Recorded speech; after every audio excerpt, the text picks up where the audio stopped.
Admiral Jake Harrison stood on the bridge of the EFS Defiance and watched the stars through the main window. 15 years had passed since the aliens came to Earth. 15 years since everything changed forever. The Galactic Imperial Council had arrived with ships bigger than cities and weapons that could destroy planets.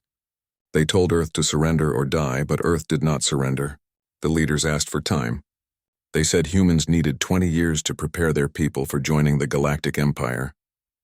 The aliens laughed at this request. 20 years was nothing to them. They had conquered thousands of worlds over millions of years. They could wait a little longer for one more planet. The Council left a small fleet to watch Earth. They wanted to make sure humans did not try to run away or build weapons. The alien ships stayed far from Earth, but their sensors could see everything. At least that is what the aliens thought. They did not understand humans very well. Harrison remembered the day the aliens arrived. He was just a captain then, commanding a submarine in the Pacific Ocean. The alien ships appeared in Earth's sky like dark clouds that blocked out the sun. Their leader spoke to every human on the planet at the same time. The message was simple: submit to the Council or watch your world burn. Most people were terrified. Some wanted to fight immediately. Others wanted to surrender right away. But the world leaders made a different choice. They asked for time and the aliens agreed. Then the real work began. Every country on Earth started working together for the first time in human history. They had one goal: build a fleet that could fight the aliens and win. Dr. Lisa Parker walked onto the bridge carrying a datapad. She was the head of the secret research division that studied alien technology. The Council had given humans some basic technology as a gift. They thought it would keep humans happy while they waited. They did not know that humans could learn from anything they touched. Lisa showed Harrison the numbers on her pad. Human scientists had not just copied the alien technology. They had made it better. Much better. The plasma weapons humans built were twice as powerful as alien ones. Human shields could stop attacks that would destroy alien ships. Human engines could travel faster than any ship in the galactic fleet. The secret was human nature itself. Humans never accepted that something could not be improved. When alien scientists built a weapon, they used the same design for thousands of years. When human scientists built a weapon, they immediately started working on a better version. Every day brought new improvements. Every month brought major advances. Around Earth, construction crews worked day and night. They built orbital defense platforms that looked like mining stations. They created shipyards hidden inside asteroids. They established factories on the dark side of the moon, where alien sensors could not see them. To the watching aliens, Earth looked peaceful and busy with normal activities. But Harrison knew the truth. Humanity was building the largest war fleet in galactic history. Ships were hidden throughout the solar system. Some waited in asteroid belts. Others floated in the cold space between planets. A few were buried deep in the ice of Jupiter's moons. When the time came, Earth would not face the aliens with a few dozen ships. They would face them with thousands. The best part was that every human ship was better than anything the aliens had ever built. Human engineers had solved problems that alien scientists thought were impossible. Human weapons could cut through the strongest alien armor. Human shields could absorb attacks from entire fleets. Human computers could think faster than any alien brain. Harrison looked at Lisa's data one more time. The numbers were incredible. In just 15 years, humans had gone from primitive Earth dwellers to the most advanced military force in the galaxy. The aliens still thought of humans as barely civilized creatures who needed guidance and protection. They had no idea what was coming for them.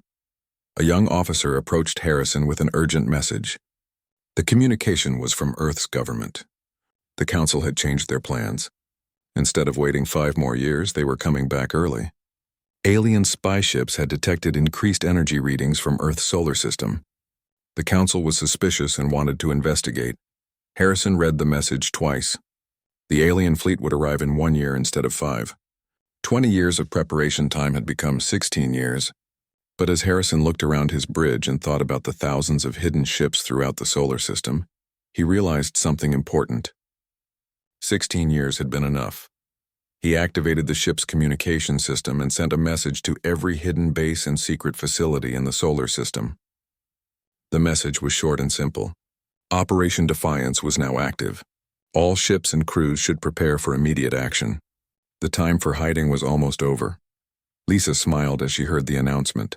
For 15 years, humans had pretended to be weak and helpless. They had let the aliens believe that Earth would surrender without a fight. Soon the galaxy would learn the truth about humanity. They would discover that humans were not victims waiting to be conquered. They were predators who had been preparing for war.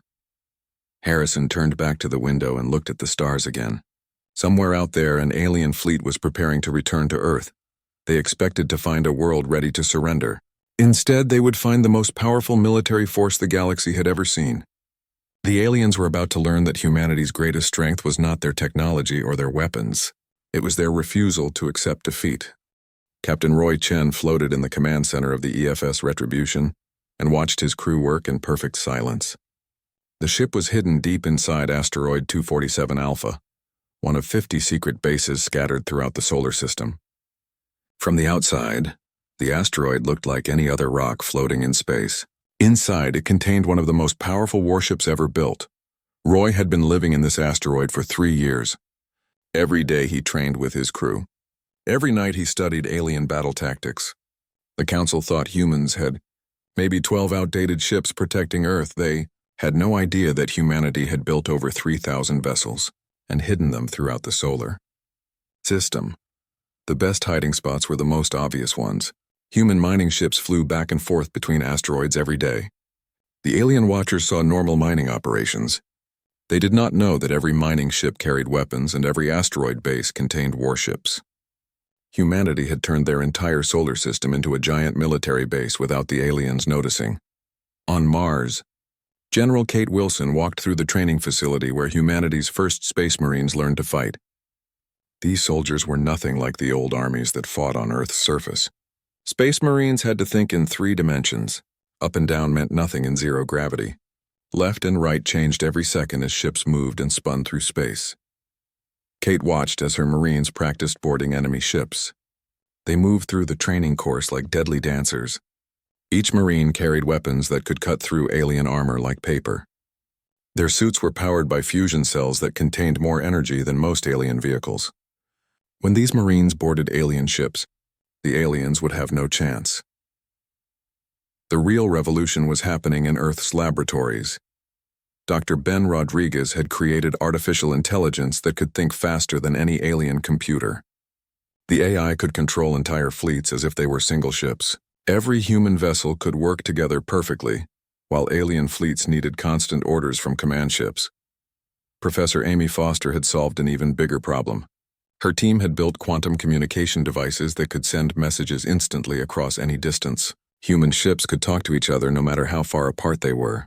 Alien fleets used radio signals that took hours or days to reach their destinations. Engineer Carl Murphy had discovered the aliens' greatest weakness. Council fleets were built like ancient Earth armies. Every ship waited for orders from a general. When the general died, the army fell apart. Human fleets were different. Every ship could make its own decisions while staying connected to every other ship. Destroying human command ships just made the fleet angry, not helpless. Roy checked his ship's systems one more time. The Retribution was ready for battle. Its weapons could destroy alien battleships with single shots. Its shields could absorb damage from entire squadrons. Its engines could move faster than alien sensors could track. Most importantly, the ship's AI could predict alien movements before the aliens made them. Throughout the solar system, other captains were checking their own ships. Hidden fleets waited near Jupiter's moons. Secret squadrons floated in Saturn's rings. Lone hunters drifted in the darkness between planets. When the aliens returned, they would find enemies everywhere. Every direction they looked would show human weapons pointed at their ships. Kate finished her inspection of the marine training facilities and smiled. Her soldiers were ready for anything the aliens could throw at them. They had trained in every possible combat situation.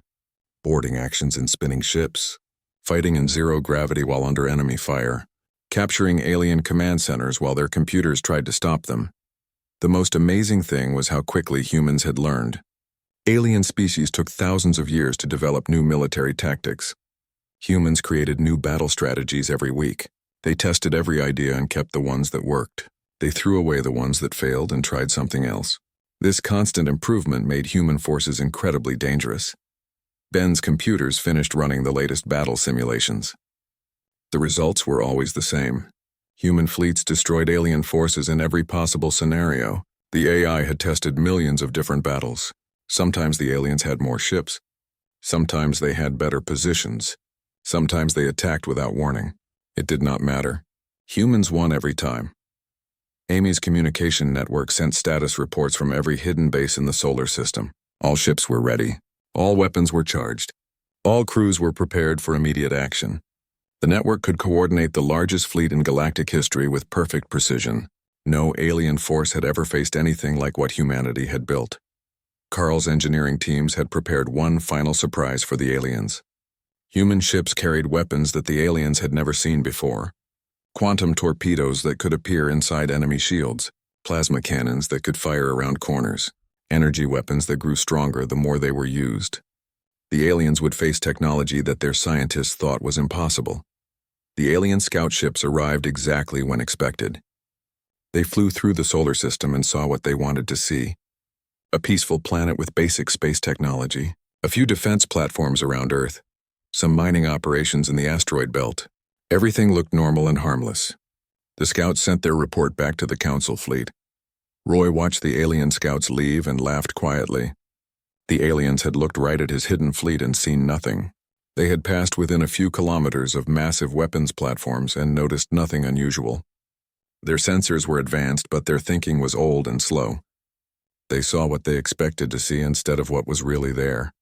The scout report reached the Council fleet and confirmed what the aliens already believed.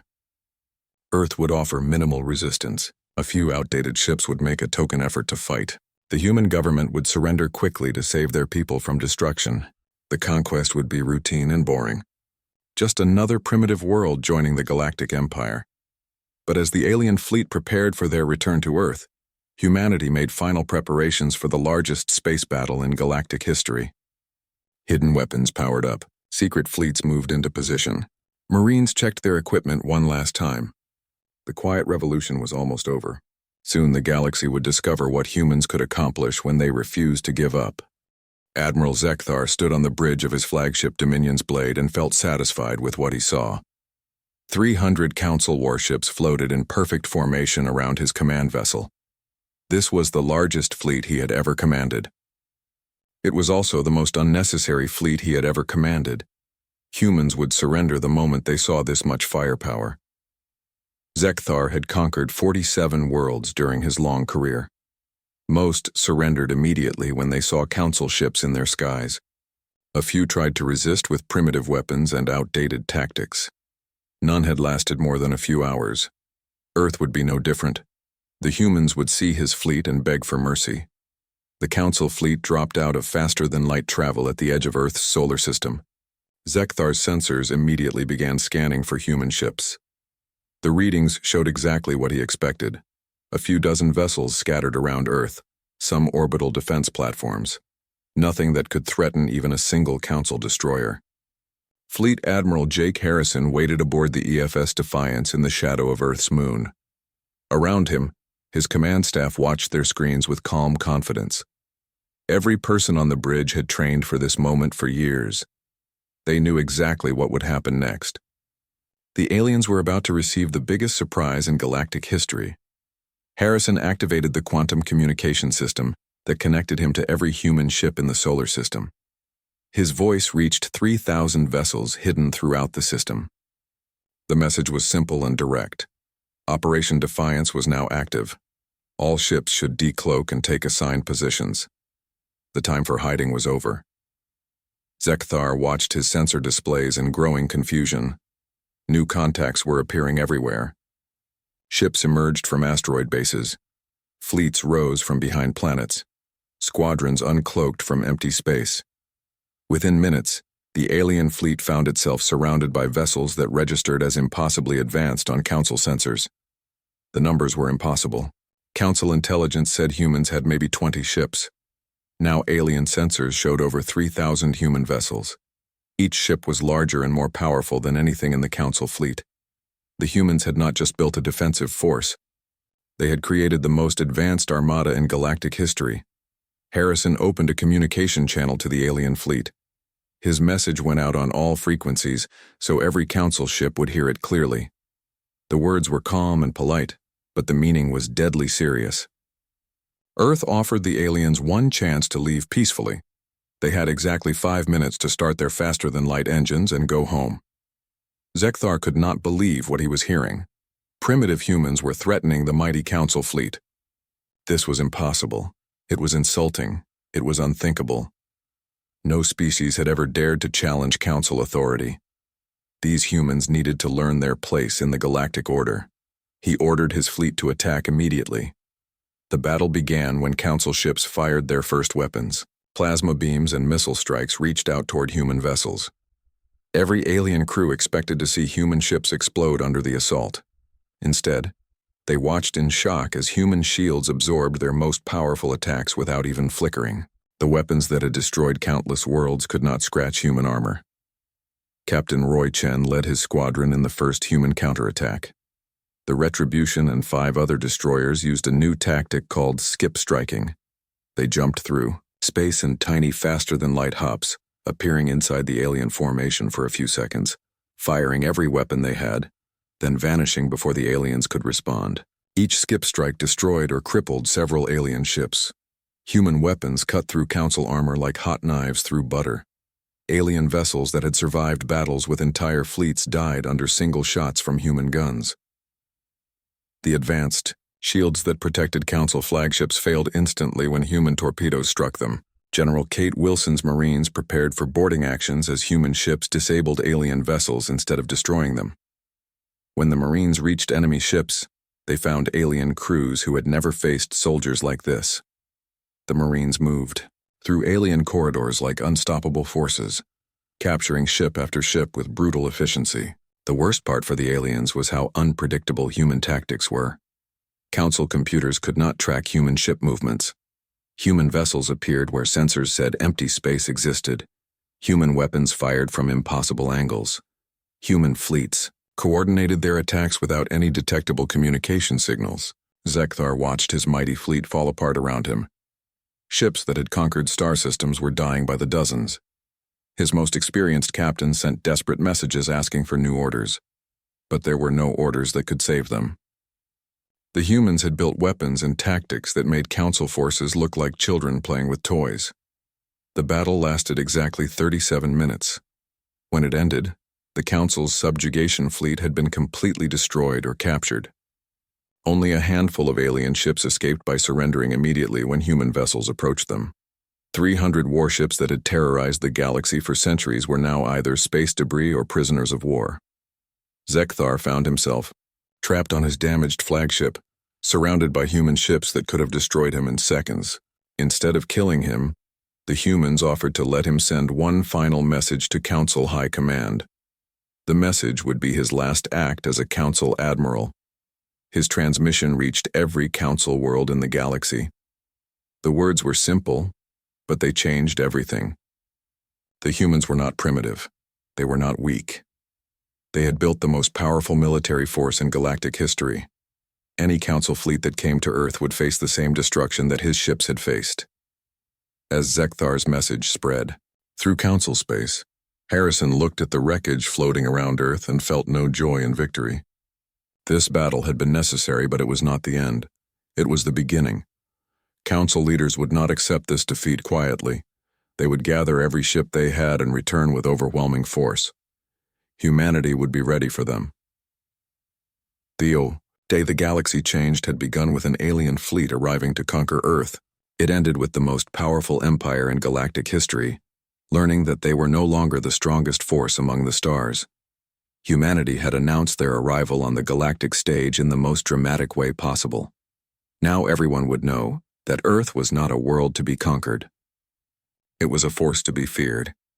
Captain Lisa Parker stood on the bridge of the EFS Pioneer and watched a blue-green world grow larger on her main screen.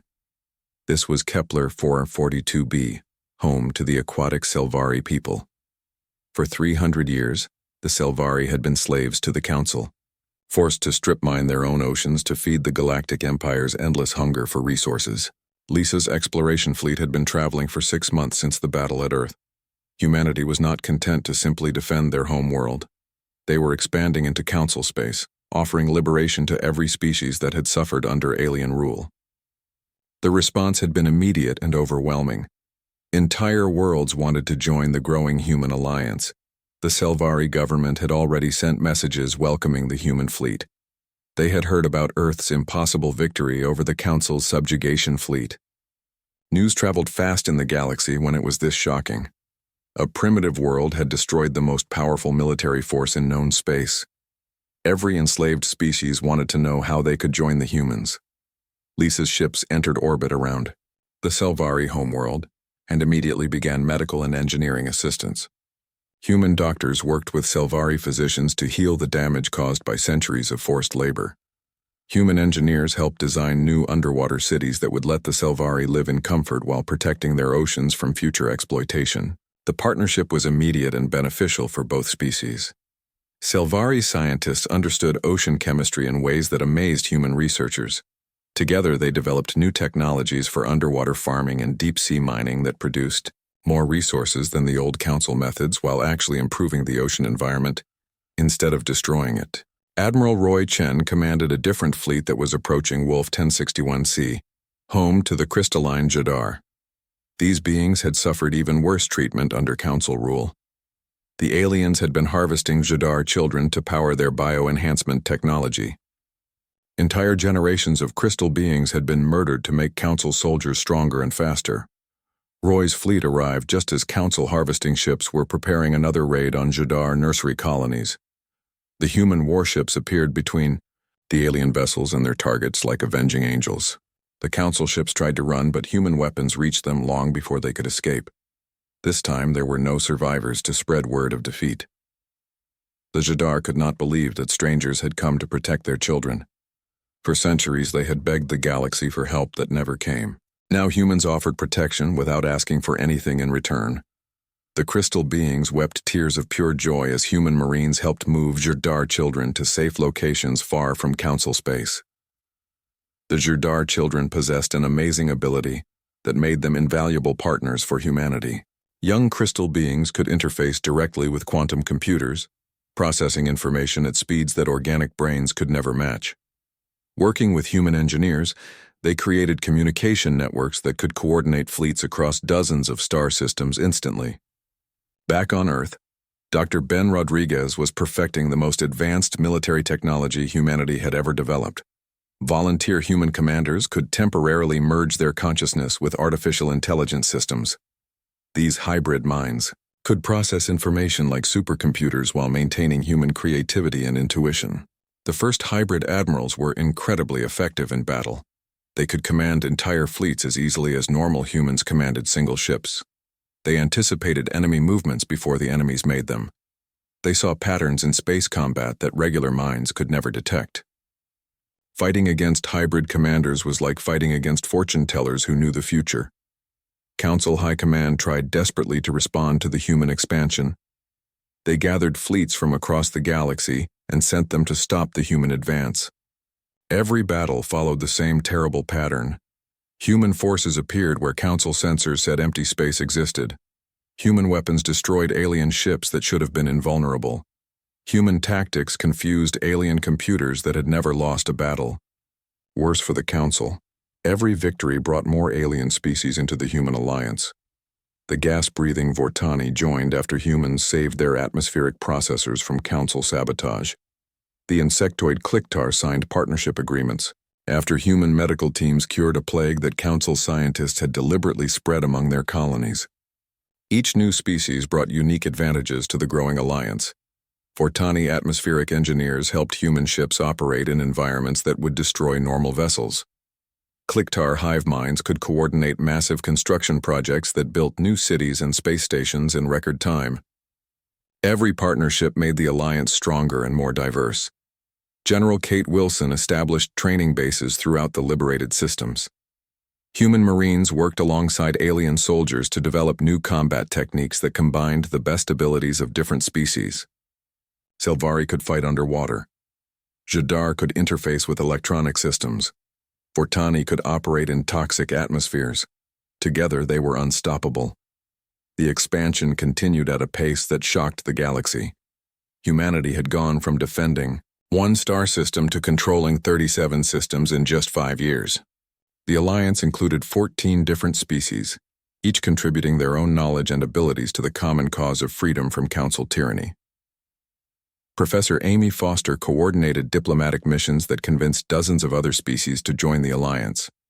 Her teams offered partnership instead of conquest, cooperation instead of submission. Every world that joined the alliance became stronger and more prosperous than it had ever been under Council rule. The Council, which had once controlled over 2,000 star systems with absolute authority, found itself retreating toward their core worlds. Their mighty empire was crumbling as species after species chose freedom over slavery. The aliens who had thought they would rule the galaxy forever were learning that their time was ending. Fleet Admiral Jake Harrison received reports from across the Alliance territories. Every liberated world was thriving. Former slaves were becoming equal partners. Old enemies were working together to build something better than the galaxy had ever seen. The human expansion was not just changing the balance of power, it was changing the entire nature of galactic civilization. As Harrison looked at the star charts showing Alliance territory, he realized that humanity had accomplished something unprecedented in galactic history.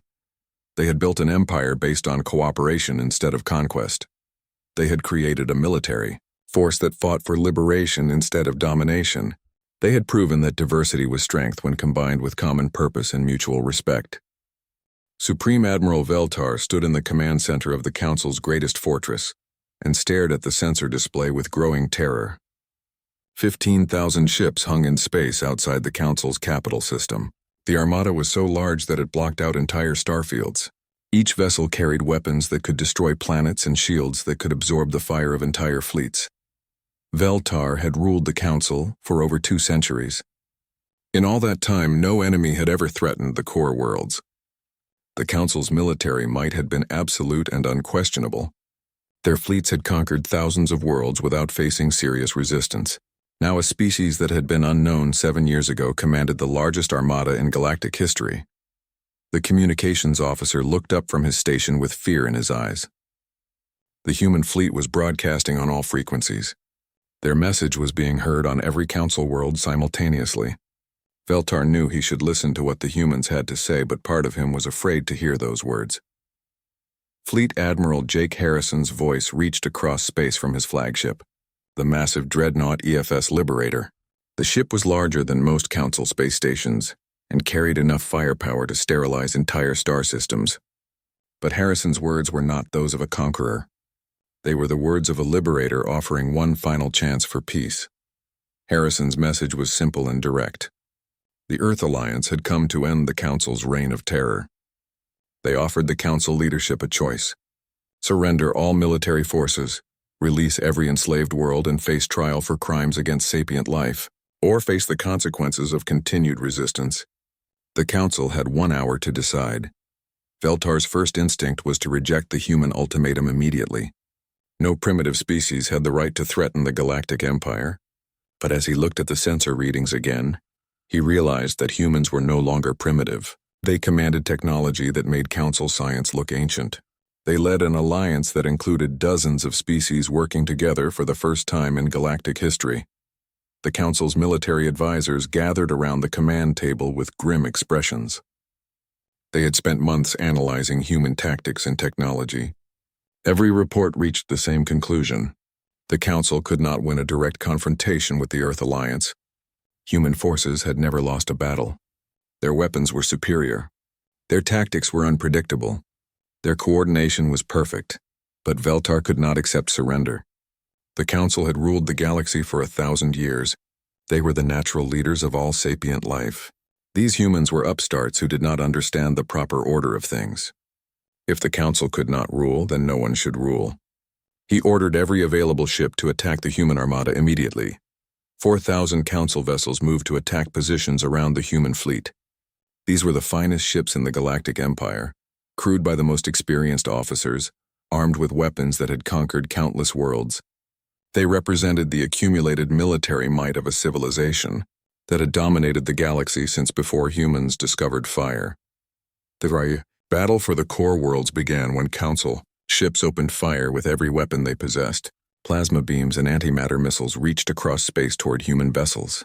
The attack was coordinated and massive, designed to overwhelm even the strongest defenses. For a few seconds, space filled with energy discharges that could be seen from neighboring star systems. Then the human fleet responded. What followed was not a battle but a demonstration of overwhelming technological superiority. Human shields absorbed the Council's most powerful weapons without flickering. Human weapons cut through alien armor like paper. Human tactics confused Council computers that had calculated victory probabilities for millennia.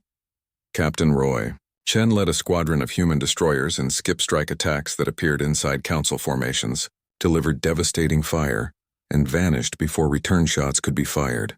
General Kate Wilson's Marines boarded Council flagships and fought their way to command centers with efficiency that terrified alien crews who had never faced such determined opponents. The hybrid admirals, commanding human battle groups, processed information faster than Council computers and anticipated alien movements before they were made.